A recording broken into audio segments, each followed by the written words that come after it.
बिहार इस समय पूरे भारत में सुर्खियां बटोर रहा है।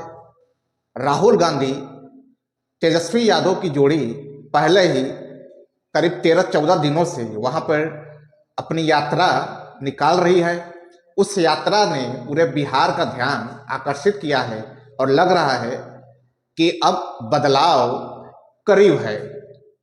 लेकिन आज एक ऐसी खबर आई है, एक ऐसी बिहार के राजनीति से एक ऐसी लहर उठी है जिसको देखकर अब लगने लगा है कि क्या बिहार में सत्ता परिवर्तन की आहट मिलने लगी है। क्या बिहार में सत्ता परिवर्तन होने जा रहा है। बिहार में उत्तर प्रदेश के पूर्व मुख्यमंत्री, समाजवादी पार्टी के राष्ट्रीय अध्यक्ष और दिग्गज नेता अखिलेश यादव का दौरा था। अखिलेश यादव के जाने से बिहार का समीकरण क्या होता है। लोगों का यह मानना है कि अखिलेश यादव उत्तर प्रदेश के रहने वाले हैं और बिहार के जो यादव हैं, बिहार के जो मतदाता हैं, वो ऑलरेडी लालू जी और उनके बेटे तेजस्वी यादव के साथ हैं। तो वहाँ अखिलेश यादव के पहुंचने से ऐसा क्या करमात हो जाएगा कि वहाँ राजद की मतों में वृद्धि हो जाएगी या कुछ नया हो जाएगा। क्योंकि बाकी के लिए बीजेपी है, जदयू है, प्रशांत किशोर हैं जब स्वराज के माध्यम से। तो इसमें जहां तक मैं सोचता हूं, व्यक्तिगत रूप से जहां तक मेरा मानना है, अखिलेश यादव के जाने से ऐसा नहीं है कि बिहार के नए वोटर के रूप में उत्तर प्रदेश के यादव वहां पे शिफ्ट हो जाएंगे या उत्तर प्रदेश के वोटर शिफ्ट हो जाएंगे, ऐसी कोई बात नहीं है। बिहार में आज भी यादवों के बीच में, कुछ वोटर्स के बीच में अखिलेश यादव की इमेज बहुत बड़ी है। मतलब अखिलेश यादव के प्रति जो दीवानगी है वह बिहार के यादवों में गजब की है। हमने कई लोगों से आप कैमरा बात की, लोगों से पूछने की कोशिश की। लोग बताते हैं कि अखिलेश यादव के भाषण सुनने के लिए, उनको देखने के लिए या उनकी तारीफें अक्सर बिहार की जनता करती रहती है। उनका एक अलग औरा है, रुतबा है। तो हो सकता है लोग, भाई लोकतंत्र में कौन किसको पसंद करेगा, नापसंद करेगा, इसका अधिकार या इसको तय करने वाला हम और आप यह नहीं होते हैं। जनता का मन जिसको पसंद करे। बात वही कि अखिलेश यादव के जाने के बाद भाई वह फैंस फॉलोइंग है वो अखिलेश यादव को पसंद जो कर रही है वो तेजस्वी को भी करती है।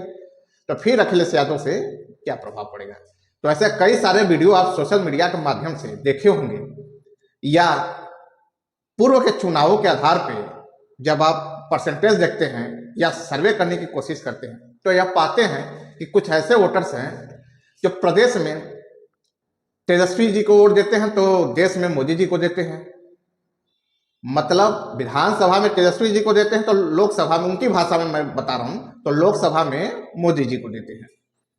कुछ ऐसे वोटर्स हैं जो मोदी जी के प्रभाव में या अन्य दलों के साथ जो संबंधों में, निजी नेताओं के संबंधों में राजद के वोटर्स, उनमें यादव भी हो सकते हैं, छिटक कर दूसरी पार्टियों के साथ चले जाते हैं या जाने की संभावना होती है।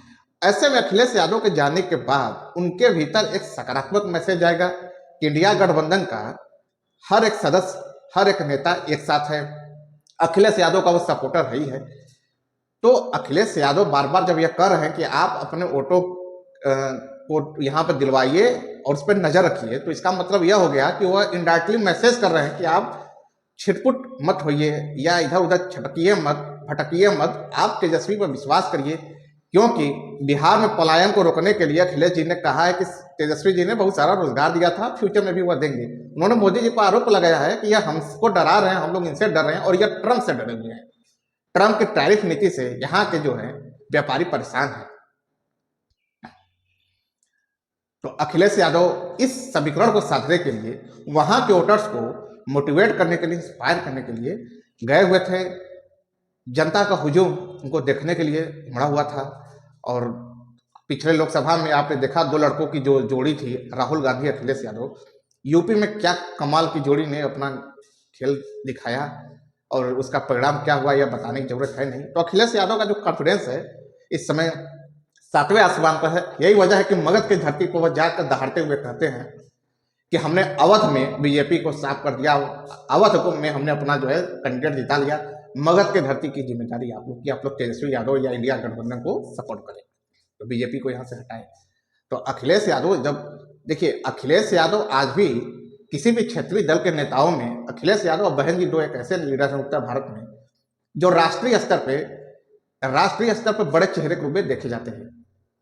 ममता बनर्जी जी, अखिलेश जी, बहन जी, ये तीन नेता क्षेत्रीय पार्टियों में पूरे हिंदुस्तान में अगर मैं बात करूं तो राष्ट्रीय स्तर के नेताओं में कुछ नेताओं से भी बल्कि आगे इनकी छवि रखी जाती है, इनके अंदर वो नेतृत्व व कौशल देखा जाता है। और फ्यूचर में कुछ लोग अखिलेश यादव को अपनी जाति की वजह से बांध कर सिमट कर रख देते हैं, वरना अखिलेश यादव का जो नेतृत्व है, जो काम करने का तरीका है, या जो उनके बारे में जो कहा जाता है लोगों के द्वारा, बड़े बड़े पत्रकारों विश्लेषकों के द्वारा बताया जाता है कि उनके लीडरशिप जो करीब से उनको जानते हैं, जिससे वो मिलते हैं, बताते हैं कि जो लीडरशिप के जो गुण हैं, जो इनका सोच है, विजन है, वह नेशनल लेवल के लीडर की है। तो अखिलेश यादव क्षेत्रीय राजनीति में सिमट कर कहीं उनकी छवि को सिमटा कर रखने की कुछ लोगों द्वारा कोशिश की जाती है। यह गलत है। राजनीति में अब देखिए, किसी जाति में पैदा होना यह अलग बात है, जाति के नाते सपोर्ट करना अलग बात है, लेकिन सिर्फ वह आप ही की जाति के हैं यह अगर आप सोचते हैं तो आप अपना तो नुकसान करते हैं, साथ में उनका भी नुकसान कर रहे हैं, क्योंकि आपकी वजह से उनको इस तरीके से देखा जाए कि जातिवाद के रूप में बांध कर कुछ लोग सोचिए और उनको बदनाम करें या उनके विरुद्ध जो है कि खबरें चलाएं, प्रसारित करें। यह व्यक्ति घोर जातिवादी है। अखिलेश यादववाद को प्रसारित करते हैं, संरक्षण देते हैं, अन्य जातियों का सपोर्ट नहीं करते, तो इससे आपका नुकसान है। आप तनिक फायदे के लिए, सोशल रिच के लिए, व्यूज के लिए, टीआरपी के लिए आप अनकबन खबर चलाएं या किसी अन्य जाति के खिलाफ कुछ बोले, गलत बोले, चाहे कुछ भी करें, लेकिन ये मान लीजिए कि इसका क्षणिक सुख तो आपको मिल सकता है, लेकिन दूर का जो घाटा है वह आपके लीडर, आपकी पार्टी, आपके विचारधारा को सहना पड़ता है। क्योंकि हम लोग निष्पक्ष तरीके से बात करते हैं, तो मुंह पे बोलने की आदत है, आपको अच्छा लगे या बुरा, इससे कोई फर्क नहीं पड़ता। हाँ, जातिवाद की जो सोच है ना, ये चाहे क्षेत्रीयता हो, भाषावाद हो, जातिवाद हो, यह किसी भी लोकतंत्र के लिए हेल्दी नहीं मानी जाती। आप अगर मैं यकीन मानिए, अगर मैं किसी भी जाति, अगर अपनी जाति के किसी भी नेता के अंदर अगर मैं यह सोच कर सपोर्ट करता हूं कि शशि थरूर हमारे जाति के हैं, नेता हैं, तो यह बताइए शशि थरूर हमको क्या जानते हैं? वह डेवलप कर रहे हैं, वह ग्रोथ कर रहे हैं, वह आगे बढ़ रहे हैं अपने टैलेंट, अपनी मेहनत, अपनी प्रतिभा के बल पे। इसमें मेरा कोई फायदा नहीं। मैं आज भी जहां हूं वहीं पे पड़ा हूं, आज कल भी वहीं पे पड़ा रहूंगा। यह जमाना या लोकतंत्र या दौर एक व्यक्ति का या पार्टी का, एक इंसान के लिए नहीं रुकता।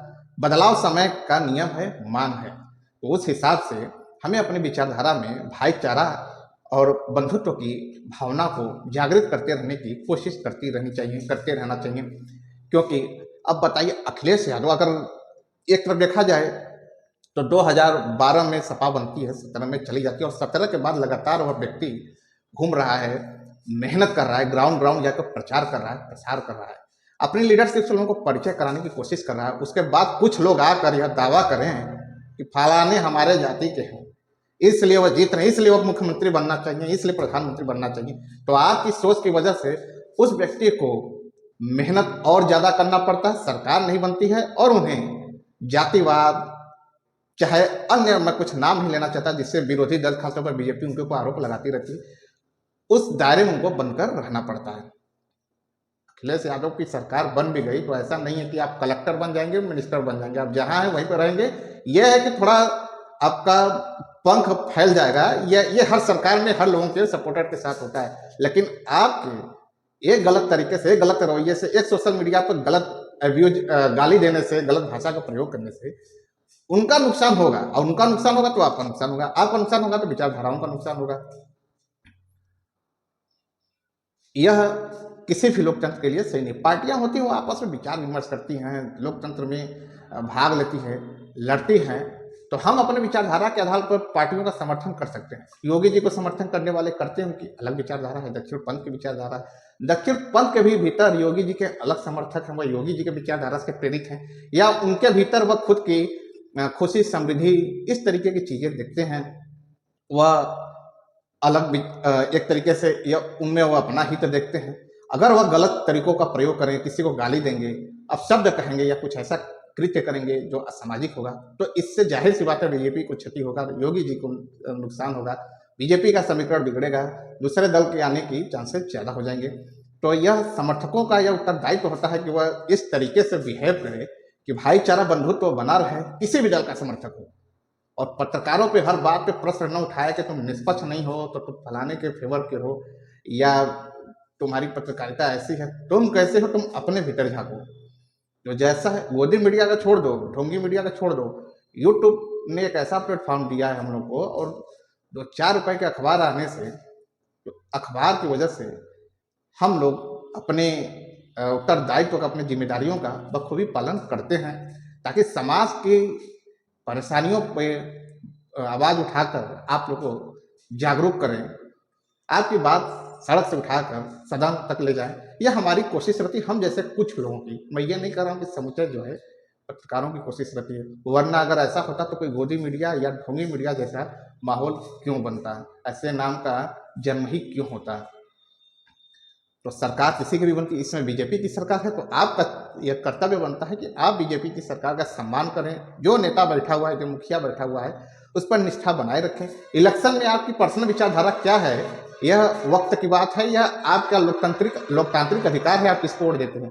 लेकिन जब सरकार एक बार चुन ली जाती है, तो सरकार के, अगर सरकार सही काम कर रही तो उसका सम्मान करना हमारा कर्तव्य होना चाहिए, क्योंकि यह संविधान की रक्षा, सुरक्षा, उसका सम्मान करना यह हमारी जिम्मेदारी है, नैतिक जिम्मेदारी। अब सरकार जाति क्यों है, सरकार को जब अहम हो जाएगा, घमंड हो जाएगा, मोनोपोली वाली विचारधारा उनके अंदर आ जाएगी, फीलिंग आ जाएगी कि अब हम एक छत्र वाले हो गए, एक अधिकार वाले हो गए। सिस्टम पर जब अंकुश नहीं होगा, लगाम नहीं होगा, और सरकारी सिस्टम में बैठे हुए मनमानी लोग मनमाने ढंग से लोगों को प्रताड़ित करेंगे, उगाही करेंगे, उनको झेलाएंगे, परेशान करेंगे, तो जाहिर सी बात है वह व्यक्ति सरकार को दोबारा चुनने की कोशिश तो नहीं करेगा। मैं कह रहा हूँ, अगर मैं किसी सिस्टम में जा रहा हूँ, मैं किसी विभाग में जा रहा हूँ, बिजली विभाग में जा रहा हूँ, मेरा काम जो 2 दिन होना चाहिए उसको 20 दिन, 1 महीना, 4 महीना, 6 महीना कोई लड़का है, एक की जगह 10 रुपये, 50 रुपये, 100 रुपये लगाए, उगाही करे, परेशान करे, मैं क्या सोच कर दोबारा इस सरकार को समर्थन करूंगा, क्या सोच के दोबारा मैं इस सरकार को चुनूंगा।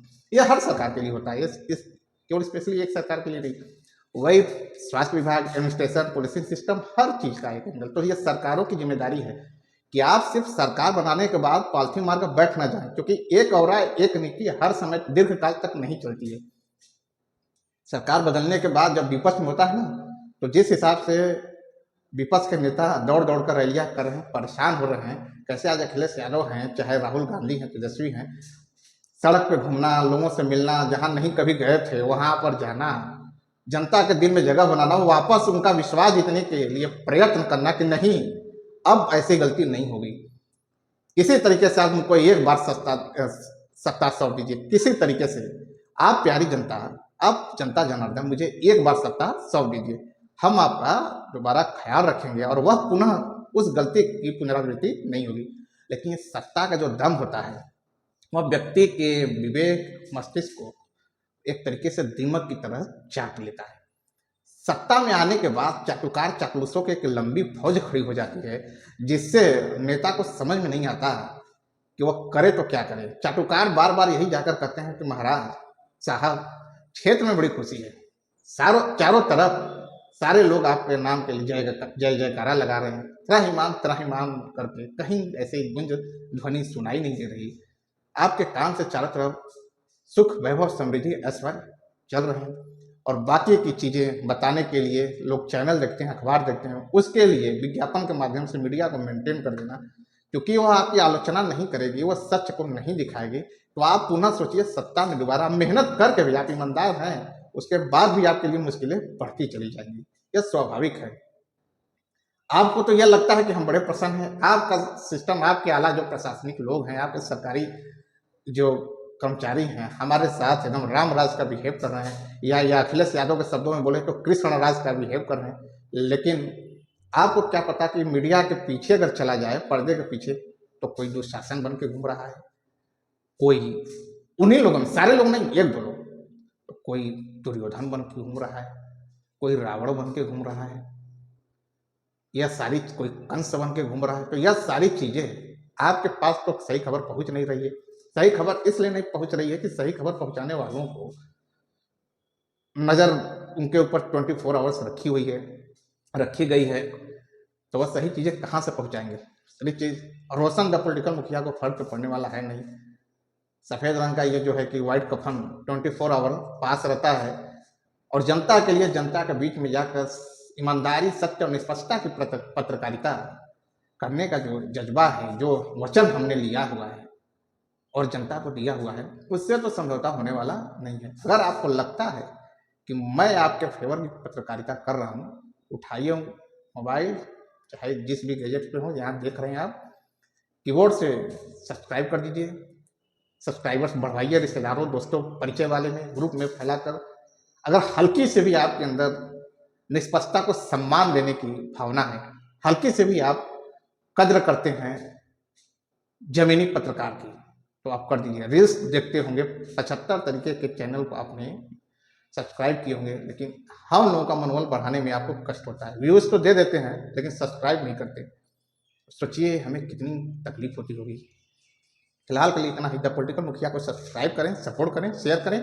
आत्मसम्मान, स्वाभिमान, अगर आप भीतर अंतरात्मा की आवाज़ का सम्मान करते हैं, अगर आपको लगता है कि मैं सही हूँ, तो सही का साथ दीजिए।